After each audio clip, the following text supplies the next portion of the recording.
एक समय की बात है, एक छोटे से गांव में राघव नामक एक अमीर व्यापारी रहता था।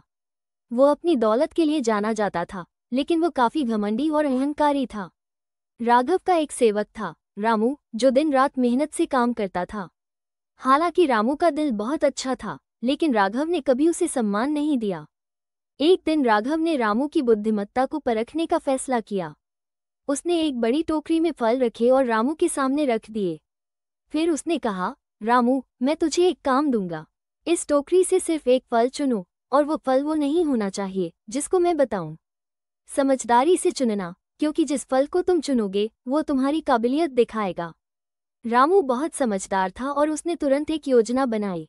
उसने टोकरी को देखा और फिर राघव की ओर शांतिपूर्वक मुस्कुराते हुए कहा, मैं सबसे बड़ा फल चुनूंगा, साहब।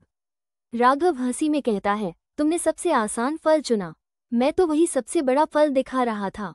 तुम असफल हो गए। लेकिन रामू ने बिना घबराए कहा, साहब, मैंने सबसे बड़ा फल इसलिए चुना क्योंकि उसमें सबसे ज्यादा बीज होते हैं, और ज्यादा बीज होने से पेड़ भविष्य में ज्यादा फल देगा।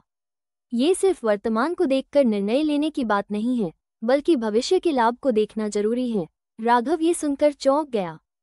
उसने महसूस किया कि रामू ने बहुत गहरे विचार से उत्तर दिया था, और वह अब समझ चुका था कि रामू की समझ उससे कहीं अधिक थी। नैतिक शिक्षा। बुद्धिमत्ता सिर्फ त्वरित सोच पर निर्भर नहीं होती, यह उस चीज को समझने में है जो साफ दिखाई नहीं देती और भविष्य में लाभकारी हो।